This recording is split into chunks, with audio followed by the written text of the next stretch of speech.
மகளிர் உரிமை திட்டத்தை இழிவுபடுத்தி பேசிய நடிகை குஷ்புவுக்கு 1,16,00,000 பெண்கள் பதிலளிப்பார்கள் என்று மகளிர் உரிமைத்துறை அமைச்சர் கீதா ஜீவன் தெரிவித்துள்ளார். தூத்துக்குடியில் செய்தியாளர்களை சந்தித்த கீதா ஜீவன் இவ்வாறு கூறினார். திமுகவினர் தவிர மற்ற கட்சி தலைவர்களுடன் ஜாஃபர் சாதிக் புகைப்பட எடுத்துள்ளதாக குறிப்பிட்ட அவர் திமுக மீது அதிமுக வேண்டும் என்று குற்றம் சாட்டி வருவதாக தெரிவித்தார். 1000 ரூபாய் மகளிர் உரிமை தொகை, கலைஞர் மகளிர் உரிமை தொகை நம்முடைய முதலமைச்சர் கொடுப்பதை இழிவுபடுத்தி பேசியிருக்காங்கன்னு சொன்னாங்க.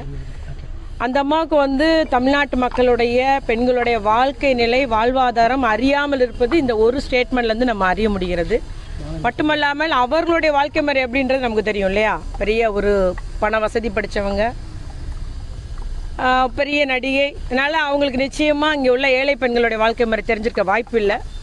பெண்கள் எல்லாம் போட்டுகிற ஒரு திட்டம், வராத பெண்கள் ஒரு சில விடுபட்டவங்க கூட எங்களுக்கு வேணுன்ற மாதிரி உரிமையோட கேட்டு பெறுகிற ஒரு திட்டமாக இருக்கிறது இந்த அம்மா இழிவுபடுத்தி பேசுகிறது. அதற்கு இந்த 1,16,00,000 பெண்கள் அதற்கு பதில் சொல்லுவாங்க.